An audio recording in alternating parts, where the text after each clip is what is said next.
Hello dear bankers. तो कैसे हैं आप लोग? I hope you are doing well. तो मेरा नाम है कुंदन कुमार और आप सभी का स्वागत है हमारी टारगेट 50 सीरीज के अंदर। आज है हमारा लेक्चर नंबर 12 जिसके अंदर हम पढ़ने वाले हैं अटैचमेंट ऑर्डर्स के बारे में। ये जो हमारी टारगेट 50 सीरीज है इसके अंदर हम पीपीपी के जो मोस्ट इंपॉर्टेंट टॉपिक्स हैं जिसमें से सबसे ज्यादा क्वेश्चंस पूछे जाते हैं उसको हम डिस्कस करते हैं। फिर उस टॉपिक से रिलेटेड जो इंपॉर्टेंट एमसीक्यूज हैं उसकी हम प्रैक्टिस करते हैं ताकि पीपीपी के पेपर के अंदर आपके कम से कम 50 नंबर आ पाए और आप पीपीपी के पेपर को क्लियर कर पाओ। तो ये जो सीरीज है वो आपके लिए काफी ज्यादा बेनिफिशियल रहने वाली है। आज के सेशन को स्टार्ट करने से पहले मैं आपको बता दूं कि इस वीडियो के डिस्क्रिप्शन बॉक्स में आपको हमारी 3 ई बुक जो है वो मिल जाएंगी। पहली ई बुक के अंदर आपको 135 से ज्यादा इंपॉर्टेंट टॉपिक्स जो है मिल जाएंगे जिसकी हेल्प से आप अच्छी तरीके से जेईबी एग्जाम की प्रिपरेशन कर सकते हो। दूसरी ई बुक के अंदर आपको प्रीवियस ईयर क्वेश्चंस मिल जाएंगे सॉल्यूशन के साथ, जिससे आपको एक अंदाजा हो जाएगा कि जेईबी एग्जाम में किस तरह के क्वेश्चंस पूछे जाते हैं। तीसरी ई बुक के अंदर आपको 1200 इंपॉर्टेंट एमसीक्यूज मिल जाएंगे प्रैक्टिस के लिए। ये जो ई बुक्स हैं ये फ्री ऑफ कॉस्ट हैं, तो लिंक पे जाइए, वहां पर आपको ई बुक्स है वो मिल जाएंगी। अब बढ़ते हैं आज के टॉपिक की तरफ। ठीक है, तो सबसे पहले गार्निशी और अटैचमेंट ऑर्डर होता क्या है इसको हम एक सिंपल से एग्जांपल की हेल्प से समझते हैं। ठीक है, तो मान के चलिए यहां पर एक करण नाम का पर्सन था। ठीक है, और यहां पर एक राम नाम का पर्सन था। ठीक है, करण ने राम से 2 लाख रुपए का जो है वो लोन लिया जिसकी रिपेमेंट 2 साल के बाद जो है वो करनी थी। ठीक है, 2 साल गुजर गए। ठीक है, और लोन की जो ड्यू डेट है वो यहां पर आ गई। तो जो राम है वो पहुंचा करण के पास और उसको बोला कि आपने मुझसे 2 लाख रुपए का लोन लिया था, कृपया वो मुझे वापस कर दीजिए। ठीक है, तो करण ने बोला कि देखो मेरे पास पैसे नहीं है, मैं आपका लोन आपको वापस नहीं करूंगा। ठीक है, तो राम ने पता किया। राम को पता चला कि जो करण है ना उसका एक सेविंग अकाउंट है एबीसी बैंक के अंदर। ठीक है, और उस सेविंग अकाउंट के अंदर 3 लाख रुपए जो है वो डिपॉजिट करवाए हुए हैं। ठीक है, तो राम ने करण को बोला कि देखो भाई तुम्हारे पास पैसे तो हैं तो मेरा पैसा वापस कर दीजिए। करण ने बोला नहीं नहीं, मैं आपका पैसा वापस नहीं करूंगा। ठीक है, तो राम के पास अब एक ही ऑप्शन बची, वो थी कोर्ट, है ना। तो राम पहुंच गया कोर्ट में। उसने कोर्ट को सारी की सारी राम कहानी सुनाई। कोर्ट ने भी देखा कि हाँ भाई, करण के सेविंग अकाउंट में तो 3 लाख रुपए पड़े हुए हैं तो इसे तो लोन का पैसा वापस कर देना चाहिए। ठीक है, तो कोर्ट ने क्या किया, कोर्ट ने एक लीगल ऑर्डर इशू किया एबीसी बैंक को और उसको बोला कि देखिए आपके पास जो करण का सेविंग अकाउंट है ना उसको आप फ्रीज कर दीजिए। क्या कर दीजिए? फ्रीज कर दीजिए। ठीक है, ताकि करण उसमें से एक भी पैसा विड्रॉ ना कर पाए। ठीक है, फ्रीज करने के बाद कोर्ट ने बैंक को यह भी बोला कि अगर आपके पास कोई वैलिड रीजन नहीं है ना, तो आप इस अकाउंट से 2 लाख रुपए निकाल कर किसे दे दीजिए? मुझे दे दीजिए, ताकि मैं यहां पर राम को उसका जो डेट है वो वापस कर पाऊं। ठीक है, तो ये जो लीगल ऑर्डर इशू किया गया है कोर्ट के द्वारा बैंक को कि भाई करण के अकाउंट को फ्रीज कर दीजिए और उसमें जो फंड्स पड़े हुए हैं वो मुझे दे दीजिए, ताकि हम क्रेडिटर के डेट को रिपे कर पाए, इस लीगल ऑर्डर को ही हम गार्निशी ऑर्डर या फिर अटैचमेंट ऑर्डर जो है वो कहते हैं। ठीक है, तो गार्निशी ऑर्डर क्या है? ये एक कोर्ट का ऑर्डर है जो कि एक बैंक को डायरेक्ट करता है कि अपने कस्टमर का जो अकाउंट है उसको फ्रीज कर दीजिए और उसमें जो भी पैसा पड़ा हुआ है वो यहां पर क्रेडिटर को ट्रांसफर कर दीजिए या फिर कोर्ट को दे दीजिए, ताकि कोर्ट यहां पर क्रेडिटर को पैसा दे पाए और क्रेडिटर का जो डेट है वो यहां पर रिकवर हो पाए। ठीक है, गार्निशी ऑर्डर के अंदर नॉर्मली 3 पार्टीज होती हैं। पहली पार्टी का नाम होता है जजमेंट डेटर। जजमेंट डेटर वो पर्सन होता है जिसके ऊपर केस चल रहा होता है और जिसे यहां पर लोन की रिपेमेंट करनी होती है। ठीक है, हमारे एग्जाम्पल के अंदर जो करण है वो जजमेंट डेटर है। ओके, जजमेंट क्रेडिटर वो पर्सन होता है जिसने केस किया होता है। ठीक है, और जिसने यहां पर लोन को रिकवर करना है, डेट को रिकवर करना है। हमारे एग्जाम्पल के अंदर जो राम है वो कौन है? Judgment creditor. और जिस बैंक के पास अकाउंट ओपन किया हुआ है जजमेंट डेटर ने और जिसके अंदर फंड्स पड़े हुए हैं और जिस बैंक को कोर्ट ने ऑर्डर दिया है उस बैंक को हम कहते हैं गार्निशी बैंक। क्या कहते हैं? Garnishee bank. ठीक है, एक कोर्ट जो है गार्निशी ऑर्डर 2 पार्ट्स में इशू करता है। ठीक है, पहला पार्ट होता है ऑर्डर निसी। यहां पर जो कोर्ट है ना वो एक फर्स्ट और प्लिनरी ऑर्डर देता है बैंक को, है ना। इस ऑर्डर के अंदर जो कोर्ट है वो बैंक को कहता है कि आप मुझे एक्सप्लेन कीजिए कि अकाउंट में पड़ा जो बैलेंस है ना, आप उसे क्यों नहीं अटैच कर सकते हो और क्यों नहीं क्रेडिटर को ट्रांसफर कर सकते हो। तो यहां तक आपको क्लियर हुआ कि 2 पार्ट्स में गार्निश ऑर्डर को इशू किया जाता है। पहला होता है ऑर्डर निसी, ये फर्स्ट ऑर्डर होता है। ठीक है, जहां पर कोर्ट बैंक से एक्सप्लेनेशन मांगता है कि बताइए कि आप अकाउंट में बड़े फंड्स को क्यों नहीं अटैच कर सकते हो और क्यों नहीं क्रेडिटर को दे सकते हो डेट रीपेमेंट के लिए। ठीक है, ऑर्डर निसी आते ही बैंक को क्या एक्शन लेना होता है? सबसे पहले तो इस अकाउंट से जिसके रिगार्डिंग गार्निश ऑर्डर आया है उस अकाउंट को इमीडिएटली फ्रीज करना होता है। ठीक है, और जो पेमेंट्स होती हैं उनको रोक देना होता है। यानी कि अब जो है डेटर जो है अकाउंट से एक भी रुपए विड्रॉ नहीं कर सकता है। ठीक है, और जो बैंक है वो यहां पर कस्टमर को इन्फॉर्म करता है कि भाई आपके अकाउंट के लिए ना गार्निशी ऑर्डर आया है, कोर्ट का ऑर्डर आया है, इसीलिए हम उसको फ्रीज कर रहे हैं। ठीक है, और कोई भी विड्रॉवल अगर करता है जजमेंट डेटर गार्निश ऑर्डर के आने के बाद या फिर पेमेंट करता है तो उसे रिजेक्ट करना होता है बैंक को। ठीक है, जब तक कि कोर्ट से कोई नया ऑर्डर नहीं आ जाता। उसके बाद जो सेकंड ऑर्डर होता है वो होता है ऑर्डर एब्सोल्यूट। देखो, अगर बैंक ने कहा कि हमें कोई दिक्कत नहीं है भाई, आप फंड्स को अटैच कर दीजिए, क्रेडिटर को पे कर दीजिए, हमें कोई दिक्कत नहीं है, तो यहां पर कोर्ट जो है ऑर्डर एब्सोल्यूट इशू करता है ना। जैसे ये सेकंड ऑर्डर आता है बैंक के पास, तो बैंक की रिस्पॉन्सिबिलिटी होती है कि वो अकाउंट में पड़े फंड्स को अटैच करे और फंड जो है वो कोर्ट को दे दे। ठीक है, ताकि जो कोर्ट है वो पैसा जो है वो क्रेडिटर को दे सके और क्रेडिटर का जो डेट है वो यहां पर रिकवर हो पाए, है ना। अब डिफरेंट टाइप्स के अकाउंट्स के लिए डिफरेंट यहां पर रूल्स जो है वो बनाए गए हैं जिसको हम डिस्कस करेंगे। जैसे कि सबसे पहले अगर किसी एग्जीक्यूटर या फिर एडमिनिस्ट्रेटर का अकाउंट है ना, तो अगर गार्निशी ऑर्डर आता भी है ना तो उस अकाउंट को आप अटैच नहीं कर सकते हो। क्यों नहीं? क्योंकि देखो ये जो अकाउंट होता है एग्जीक्यूटर और एडमिनिस्ट्रेटर का, है ना, ये बेसिकली डिसीज पर्सन की एसेट्स को डिस्ट्रीब्यूट करने के लिए ओपन किया जाता है। ठीक है, तो अगर इंडिविजुअल के नाम पर गार्निशी ऑर्डर आ भी जाता है तो इस अकाउंट के अंदर पड़े फंड्स को अटैच नहीं किया जाता है। ठीक है, उसके बाद है राइट ऑफ सेट ऑफ। देखो, अगर बैंक के पास पहले से ही right of set off available है, जैसे मान लीजिए कि बैंक के पास एक एफडी है। ठीक है, और उसी बैंक से कस्टमर ने जिसकी एफडी है 2 लाख रुपए का लोन लिया हुआ था। ठीक है, और बैंक के पास राइट टू सेट ऑफ है कि इस एफडी से बैंक पहले जो है अपने लोन को रिकवर करेगा। ठीक है, बाकी का पैसा जो है वो कस्टमर को देगा या कोर्ट को देगा। तो इस तरह के अकाउंट के ऊपर भी गार्निशी ऑर्डर जो है वो एप्लीकेबल नहीं होता है, क्योंकि ये पैसे के ऊपर जो राइट होता है वो कस्टमर का नहीं होता है, यानी कि डेटर का नहीं होता है बल्कि बैंक का होता है। ठीक है, उसके बाद अगर कोई फिक्स डिपॉजिट है जो कि बैंक के लीन के अंडर है, बैंक लीन क्या होता है? ये बैंक का एक राइट होता है ना, जिसके तहत बैंक जो है बॉर्वर की किसी भी एसेट या फिर गुड्स को अपने पास रिटेन करके रख सकता है जब तक कि बॉर्वर डेट की रिपेमेंट नहीं कर देता है। ठीक है, तो अगर बैंक ने एफडी को अपने लीन में रखा हुआ है तो इसके ऊपर भी गार्निशी ऑर्डर एप्लीकेबल नहीं होगा, यानी कि इस एफडी को गार्निशी ऑर्डर के साथ अटैच नहीं किया जाएगा।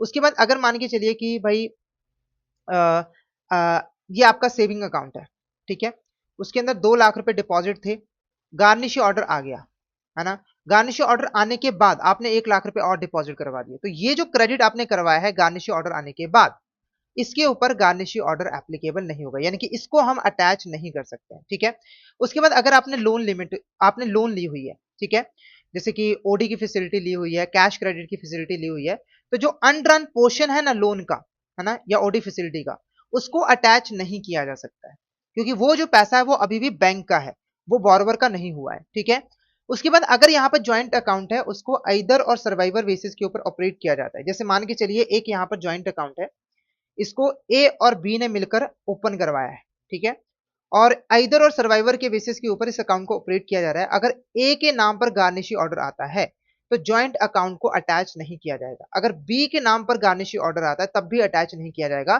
पर अगर दोनों के नाम पर गार्निशी ऑर्डर आ जाता है तब हम अकाउंट को अटैच कर देंगे। ठीक है, उसके बाद अगर मान लीजिए ज्वाइंट अकाउंट है उसको फॉर्मर और सर्वाइवर बेसिस के ऊपर ऑपरेट किया जा रहा है। मान लीजिए ए और बी ने ज्वाइंट अकाउंट ओपन किया है, ए जो है वो फॉर्मर है और बी जो है वो सर्वाइवर है ना।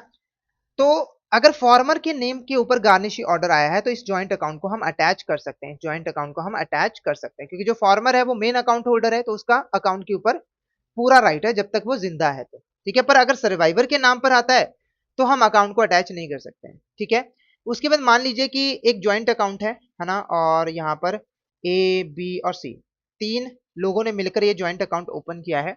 अगर तीनों के नाम पर गार्निशी ऑर्डर आता है ना, तो ये जो ज्वाइंट अकाउंट है इसको तो अटैच किया ही जाएगा गार्निश ऑर्डर के साथ, यानी कि फ्रीज किया ही जाएगा। साथ ही साथ अगर ये इंडिविजुअल्स का कोई अकाउंट है, जैसे ए का एक सेविंग अकाउंट अलग से है, बी का भी सेविंग अकाउंट अलग से है, सी का भी सेविंग अकाउंट अलग से है ना, तो इनको भी अटैच कर दिया जाएगा, यानी कि ज्वाइंट अकाउंट के साथ साथ जो इंडिविजुअल अकाउंट्स है होल्डर के नाम पर, है ना, उनको भी अटैच कर दिया जाएगा। उसके बाद ट्रस्ट अकाउंट की बात करें, देखो अगर आप ट्रस्टी हो, है ना, और आपने अपने पास एक ट्रस्ट का अकाउंट जो है वो मेंटेन किया हुआ है, आप ट्रस्ट के अकाउंट को ऑपरेट कर रहे हो, ठीक है, तो आपके नाम पर अगर गार्निशी ऑर्डर आएगा तो ट्रस्ट का अकाउंट को गार्निशी ऑर्डर के साथ अटैच नहीं किया जाएगा, क्योंकि ये अकाउंट आपका नहीं है, ये तो आप ट्रस्ट के बिहाफ पर ऑपरेट कर रहे हो, तो ये अकाउंट ट्रस्ट का है, तो अगर आपके लिए गार्निशी ऑर्डर आया है तो ट्रस्ट के अकाउंट को अटैच नहीं किया जाएगा।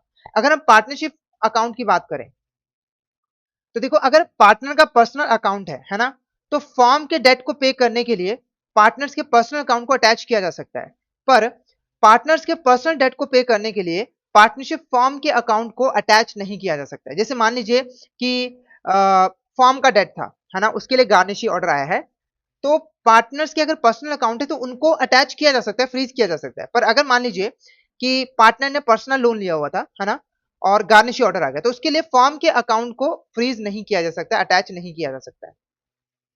लिक्विडेटर अकाउंट की बात करें तो देखो जो कंपनी का जो डेट है ना, उसके लिए लिक्विडेटर के अकाउंट को अटैच नहीं किया जा सकता, क्योंकि देखो लिक्विडेटर का काम क्या होता है, एसेट्स को सोल्ड करना, जो पैसा है उसे क्रेडिटर में डिस्ट्रीब्यूट करना।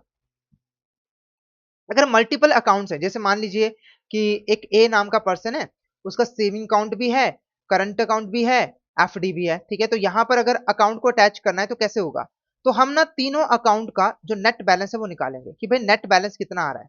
मान लीजिए कि सेविंग अकाउंट का जो क्रेडिट बैलेंस था वो 20,000 रुपए था, करंट अकाउंट का डेबिट बैलेंस 10,000 रुपए था, और एफडी का जो बैलेंस था क्रेडिट बैलेंस 20,000 रुपए था, है ना, तो नेट बैलेंस कितना आएगा, तो नेट बैलेंस आ जाएगा 30,000 रुपए। कैसे, 20,000 एफडी, है ना, और ये क्रेडिट बैलेंस था 20,000, तो डेबिट बैलेंस भी तो था ना, ये माइनस किया तो 10,000 बचे सेविंग अकाउंट में, तो 20,000 में 10,000 ऐड किए तो 30,000 रुपए, ये फंड्स हम अटैच कर देंगे, ठीक है। उसके बाद देखो कंटीजेंट लायबिलिटी को, मतलब कंटीजेंट लायबिलिटी को रिकवर करने के लिए कभी भी गार्निशी ऑर्डर का यूज नहीं किया जा सकता है, यानी कि मतलब कोई कंटीजेंट लायबिलिटी है उसको सेट ऑफ करने के लिए बैंक जो है क्रेडिट बैलेंस को एडजस्ट नहीं कर सकता है, ठीक है। उसके बाद बैलेंस आउटसाइड इंडिया, तो अगर इंडिया से बाहर कोई बैलेंस आपका पड़ा हुआ है तो उसको अटैच नहीं किया जा सकता है। उसके बाद बात करेंगे अटैचमेंट ऑर्डर की। देखो अभी तक हमने जो पढ़ा ना वो गार्निशी ऑर्डर था, है ना, हालांकि इसको अटैचमेंट ऑर्डर भी आप कह सकते हो, क्योंकि गार्निशी ऑर्डर अटैचमेंट ऑर्डर का ही एक टाइप है, स्पेसिफिक टाइप है, जो कि बैंकों के ऊपर एप्लीकेबल होता है, ठीक है। अटैचमेंट ऑर्डर जो है वो काफी वाइडर टर्म है, वाइडर टर्म है, अटैचमेंट ऑर्डर के अंदर बहुत सारी चीजें जो है वो आ जाती है, ठीक है। अटैचमेंट ऑर्डर बेसिकली एक लीगल डॉक्यूमेंट होता है जिसकी हेल्प से जो अथॉरिटीज है, खास करके जो गवर्नमेंट अथॉरिटीज है, वो किसी भी पर्सन की मनी प्रॉपर्टी को सीज कर पाती है ना, ताकि उस पैसे से कोई भी डेट या फिर टैक्स की पेमेंट जो है वो की जा सके, है ना।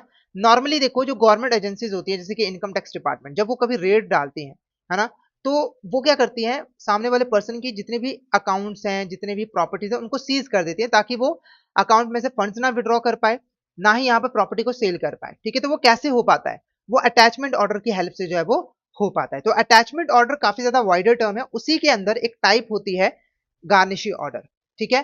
तो यहाँ पर हमने अटैचमेंट ऑर्डर्स के बारे में डिटेल में पढ़ लिया है, अगर आपको कोई डाउट हो तो पूछ सकते हो, क्लियर हो गया तो मैसेज करके जरूर बता देना, ठीक है। तो अभी तक हमने जो जो चीजें पढ़ी हैं उसकी एक समरी जो है वो हम यहाँ पर डिस्कस जो है वो कर लेते हैं। तो पहले एक बार मुझे बता दीजिए कोई डाउट है तो, डाउट तो नहीं है, ठीक है। तो समरी डिस्कस कर लेते हैं। तो देखो अटैचमेंट ऑर्डर कैसे काम करता है, तो सबसे पहले एक जजमेंट डेटर होता है, जजमेंट क्रेडिटर होता है जिसको हम गार्निशर भी कहते हैं, कोर्ट होता है, गार्निशी बैंक होता है, ठीक है। कोर्ट जो है वो गार्निशी बैंक को ऑर्डर देता है कि भाई जजमेंट डेटर के अकाउंट को फ्रीज कर दीजिए, ठीक है, और उसमें पड़े फंड्स को क्रेडिटर को ट्रांसफर कर दीजिए ताकि डेट की रिपेमेंट हो सके। जो कोर्ट ऑर्डर देता है वो दो पार्ट्स में देता है, ऑर्डर निसी और ऑर्डर एब्सोल्यूट, ओके। और गार्निशी ऑर्डर के ऊपर जो रूल एप्लीकेबल होता है वो होता है code of civil procedure 1908, okay.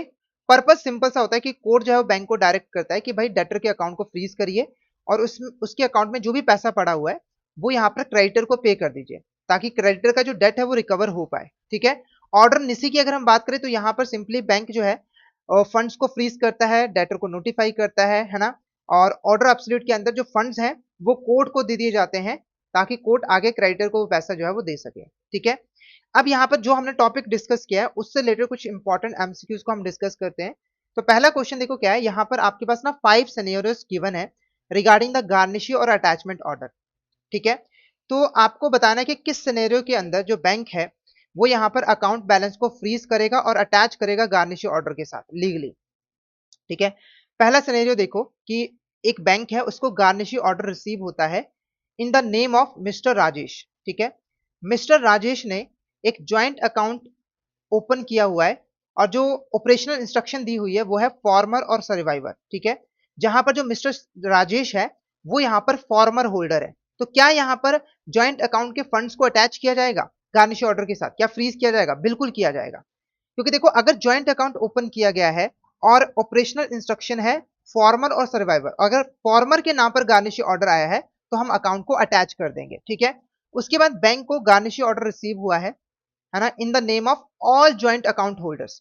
ठीक है, मतलब कि जितने भी यहाँ पर ज्वाइंट अकाउंट होल्डर है ना, उन्होंने डेट लिया हुआ था, तो उन उन सभी के नाम पर जो है गार्निशी ऑर्डर आया है, तो भाई यहाँ पर भी हम ज्वाइंट अकाउंट को अटैच कर देंगे। ठीक है, उसके बाद एक बैंक है, उसको अटैचमेंट ऑर्डर रिसीव हुआ है इनकम टैक्स डिपार्टमेंट से। ठीक है, इनकम टैक्स डिपार्टमेंट का जो टारगेट है वो है सेविंग अकाउंट के ऊपर, है ना, और ये जो सेविंग अकाउंट है वो ट्रस्टी कैपेसिटी में मेंटेन किया हुआ है एक पर्सन ने। ठीक है, यानी कि ये अकाउंट तो है ट्रस्ट का, पर इसको ऑपरेट कर रहा है ट्रस्टी, है ना, और जो अटैचमेंट ऑर्डर है वो ट्रस्टी के नाम पर आया है, तो यहाँ पर इस अकाउंट को अटैच नहीं किया जाएगा। ठीक है, उसके बाद एक बैंक को गार्निशी ऑर्डर रिसीव होता है इंडिविजुअल के लिए, है ना, जिसका क्रेडिट बैलेंस है, पर बैंक जो है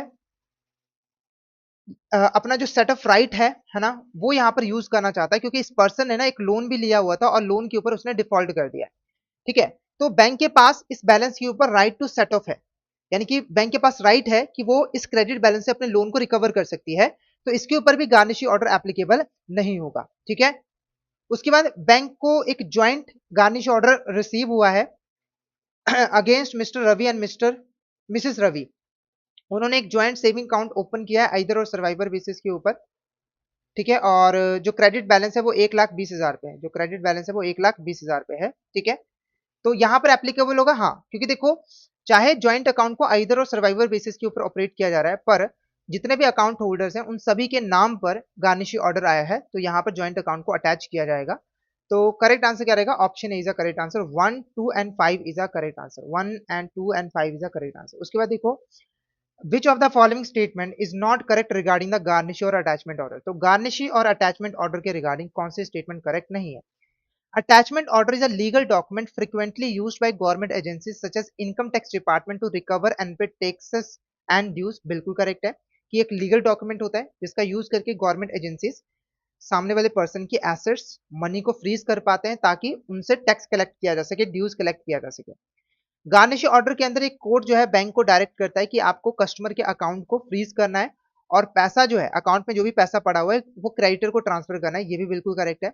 जब ऑर्डर निसी आता है बैंक के पास तो बैंक को इमिडिएटली अटैच्ड फंड्स को कोर्ट को डायरेक्टली रेमिट कर देना होता है out of the judgment debtor account. तो ये गलत है, क्योंकि देखो ऑर्डर निसी आने पर बैंक जो है अकाउंट को फ्रीज करता है, डेटर को इन्फॉर्म करता है, पर फंड्स जो है वो अभी भी अकाउंट के अंदर ही रहते हैं, इसलिए गलत है। उसके बाद जो पर्सन जिसने लोन लिया था, है ना, और जिसके बैंक अकाउंट के रिगार्डिंग गार्निशी ऑर्डर आया है, उसको हम जजमेंट डेटर कहते हैं, तो ये भी स्टेटमेंट बिल्कुल करेक्ट है। तो ऑप्शन सी इस क्वेश्चन का करेक्ट आंसर जो है वो रहेगा, option C is the correct answer.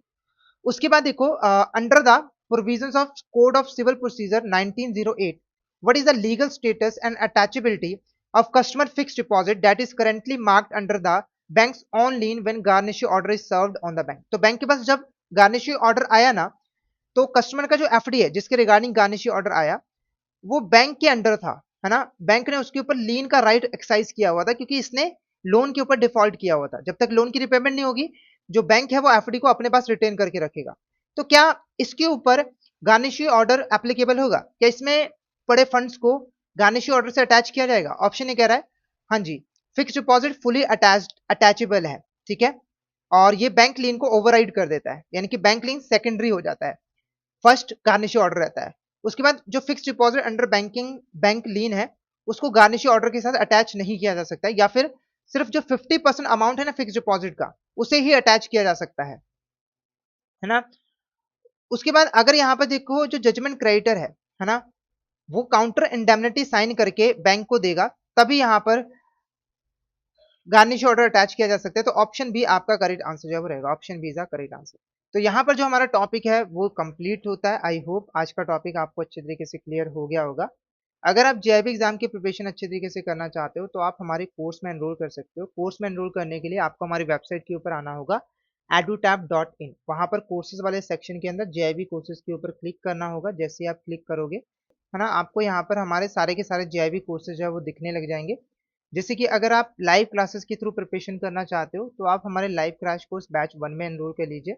यहाँ पर 60 लाइव क्लासेस के थ्रू आपको जेईई एग्जाम की प्रिपरेशन करवाई जाती है। लाइव क्लासेस के साथ साथ आपको concept notes, solved previous year questions, chapter wise mock test, full length mock test भी मिल जाते हैं। ठीक है। अगर आप प्रैक्टिस करना चाहते हो तो आप हमारे टेस्ट सीरीज में एनरोल कर सकते हो, जिसके अंदर आपको solved previous year questions, full length mock test and chapter wise mock test जो है वो मिल जाते हैं। ठीक है। अगर आप डेमो क्लास देखना चाहते हो है ना, तो आप 2 डे डेमो मास्टर कोर्स में एनरोल कर सकते हो। इसके अंदर आप 1 रुपए में एनरोल कर सकते हो। यहाँ पर आपको concept classes, concept notes, solved previous year questions, chapter wise mock test and full length mock test जो है मिल जाते हैं। है ना। अगर आप डिटेल्ड में प्रिपरेशन करना चाहते हो बिल्कुल बेसिक से, तो आप हमारे जेईई कंप्लीट मास्टर कोर्स में एनरोल कर सकते हो, जहां पर आपको चारों पेपर्स की concept classes, live classes, concept notes, solved previous year question, chapter wise mock test and full length mock test मिल जाते हैं। अगर आप इंडिविजुअल सब्जेक्ट की प्रिपरेशन करना चाहते हो जैसे कि पीपीबी, आईएफएस, तो इनके लिए इंडिविजुअल मास्टर कोर्स भी अवेलेबल है। जैसे कि पीपीबी के मास्टर कोर्स के अंदर आपको पीपीबी की concept classes, live classes, concept notes, solved previous year question, chapter wise mock test and full length mock test मिल जाते हैं। ऐसे ही आईएफएस के अंदर आपको आईएफएस के concept classes, live classes, concept notes, solved previous year question, chapter wise mock test and full length mock test जो है वो मिल जाते हैं। ठीक है। एएफएम और आरबीडब्ल्यू का भी मास्टर कोर्स हमारे पास अवेलेबल है। तो जल्दी से आप हमारे कोर्स में जो है वो एनरोल कर लीजिए। ठीक है। तो आज का जो हमारा सेशन है वो यहाँ पर ओवर होता है। आई होप आज का सेशन आपको अच्छा लगा हो। अगर सेशन अच्छा लगा हो, सेशन इन्फॉर्मेटिव लगा हो, बेनिफिशियल लगा हो, तो सेशन को लाइक कर देना, शेयर कर देना और हमारे चैनल को सब्सक्राइब भी जरूर कर लेना। और अगर आप फीडबैक प्रोवाइड करना चाहते हो तो कमेंट बॉक्स में वैसे करके प्रोवाइड कर सकते हो। अगर आप हमसे कॉन्टैक्ट करना चाहते हो तो ये हमारा व्हाट्सअप नंबर है, इसके ऊपर आप हमसे कॉन्टैक्ट कर सकते हो। और ये हमारी ईमेल आईडी है जिसके ऊपर आप हमें मेल वगैरह जो है भेज सकते हो। तो आज के लिए इतना ही, मिलते हैं नेक्स्ट क्लास में। Thank you so much everyone.